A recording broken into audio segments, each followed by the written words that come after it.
Alrighty, I found a pretty good article in LouRockwell.com. I think someone posted it on Facebook, if I remember correctly, by Laurence M. Vance. The title of the article is Do Anti-War Libertarians Hate the Military? And I'm just going to try to read through it within the allotted YouTube time. Alright, here we go. Americans love the U.S. military, and especially American conservatives. Even among those who treasure the Constitution, oppose an interventionist foreign policy, and no longer support the war in Iraq, the U.S. military is still held in high esteem. Support for the military among conservative Christians is just as bad, and perhaps even worse. Many Christians have a military fetish. Support for the military has been elevated to an article of faith by many evangelicals. It does not seem to matter where U.S. troops go, why they go, how long they stay, how much it costs to keep them there, how many foreigners die at their hands, and what they do when they are there. Staunch support for the military is inherent in any conservative platform, secular or religious. Conservatives get indignant when you question the institution of the military. To question the military in any way means that one is unpatriotic, unappreciative, and un-American. I have written about these things many times over the years. So then, why another article on the U.S. military?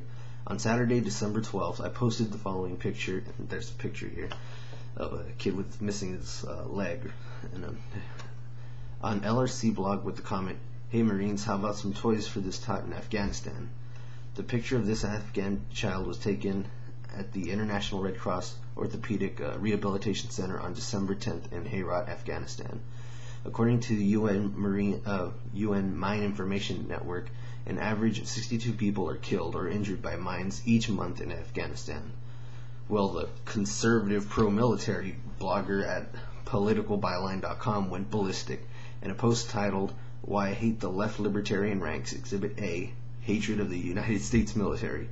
Patrick, he doesn't give his last name, who blogs from the southern suburbs of Detroit, opines, "I present this as Exhibit A to the fact that the libertarian movement has been infiltrated by anti-war leftists who hate America, our military, and sorry, I'm cracking up with this, and why they should be stripped of their citizenship and deported out of our fine country and into another country, like, say, North Korea, Venezuela, or maybe even communist China. Not to be rude about this, but it just so happens that if that dumb kid's fellow countrymen had not given refuge and comfort to those who seek to destroy America, namely Osama bin Laden and Al-Qaeda, the damned kid would probably still have his damned leg.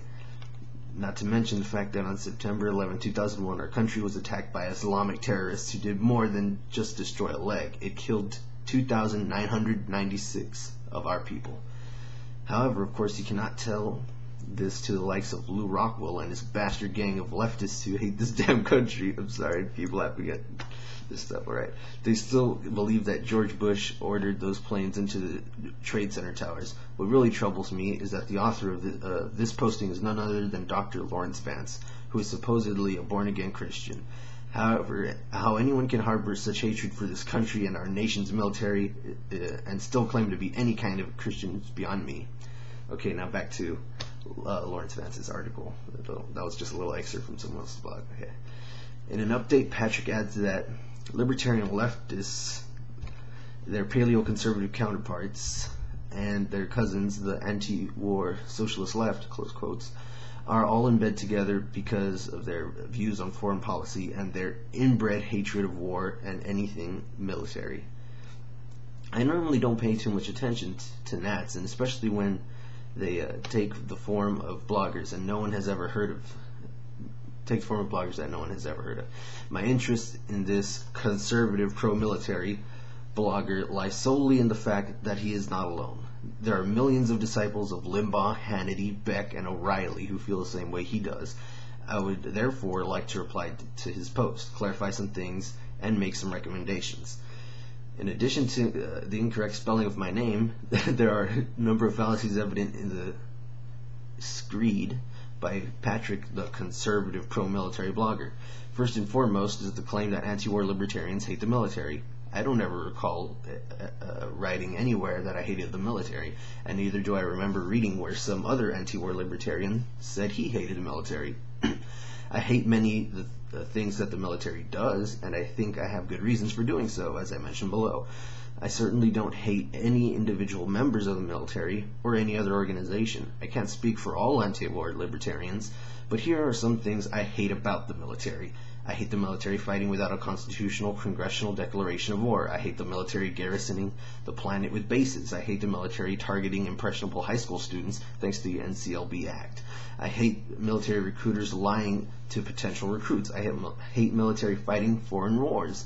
I hate the military fighting unjust wars of aggression. I hate the military invading and unleashing violence and civil unrest in Iraq and Afghanistan. I hate the military bombing and destroying Iraq and Afghanistan. I hate the military killing hundreds of thousands of Iraqis and Afghans. I hate the military maintaining troops in Germany, Italy, and Japan when World War II ended in 1945. I hate the military stationing troops in 150 different regions of the world. I hate the military recruiting terrorists and feeding insurgencies by its foreign occupations. I hate military chaplains praying with troops before they unleash death and destruction. I hate the military doing anything other than actually defending the country. I hate the military perpetuating the myth that they are defending our freedoms when the more troops defend our freedoms, the more our freedoms are taken away. I hate the military perpetuating the myth that I couldn't write the things I do if it weren't for the U.S. military, when the truth is, I wouldn't need to write the things I do if it weren't for the actions of the U.S. military. To their credit, some members of the military don't practice these last 2 points. They know they enlisted because they needed a job or wanted money for college. They're not stupid enough to think that they are defending anyone's freedom to do anything.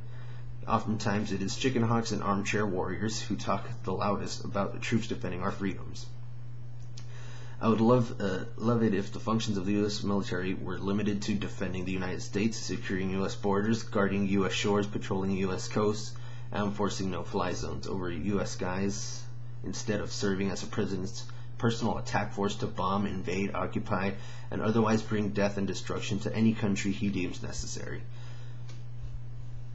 I'd be thrilled to death if all the troops stationed overseas came home, all foreign bases were closed, and no American soldiers died fighting foreign wars. In addition to his statements about the military, Patrick, the conservative pro-military blogger, is guilty of the following. He equates the U.S. government and military with the country. If one disapproves of the warfare state, then he must hate America. But why is it that a conservative can disapprove of the welfare state and not be considered anti-American? What is so sacrosanct about the military? He refers to Lou Rockwell and myself and other anti-war libertarians as leftists when we are anti-leftists who despise FDR and his New Deal, LBJ and his Great Society, and every other liberal program and left-wing income redistribution scheme.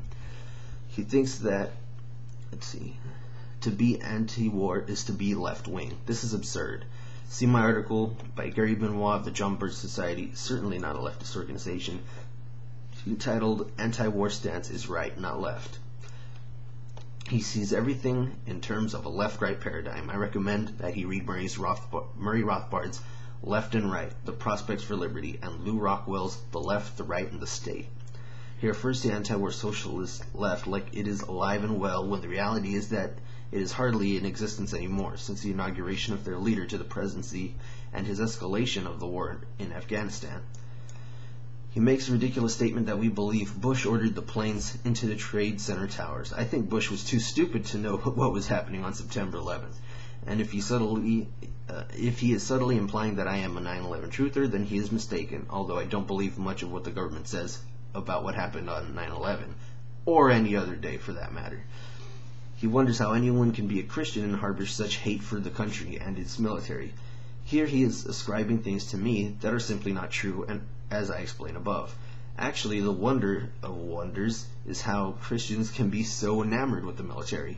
See my Christianity and War and Other Essays Against the Welfare State and my LRC article archive for the articles I have written since the publication of the book. The most disturbing statement about Patrick, the conservative pro-military blogger, is that anti-war libertarians should be stripped of their citizenship and deported out of our fine country and into another country, like say North Korea, Venezuela, or even communist China. This exposes him as the red state fascist that he is. As bad as genuine leftists are, I don't recall any of them ever calling for conservatives or libertarians to be stripped of their citizenship and deported. But apparently our blogger doesn't think that deportation is punishment enough. In a note that to someone in the military who wrote to him in defense of my Toys for Tots post, Patrick says, Pat Tillman and other anti-war twerp that got what was coming to him. I took a lot of heat for this statement I made in a recent article. The very heart and soul of conservatism is war. Patriotism, Americanism, and being a real conservative are now equated with support for war, torture, and militarism. Patrick, the conservative pro-military blogger at politicalbyline.com, is Exhibit A of why this is true.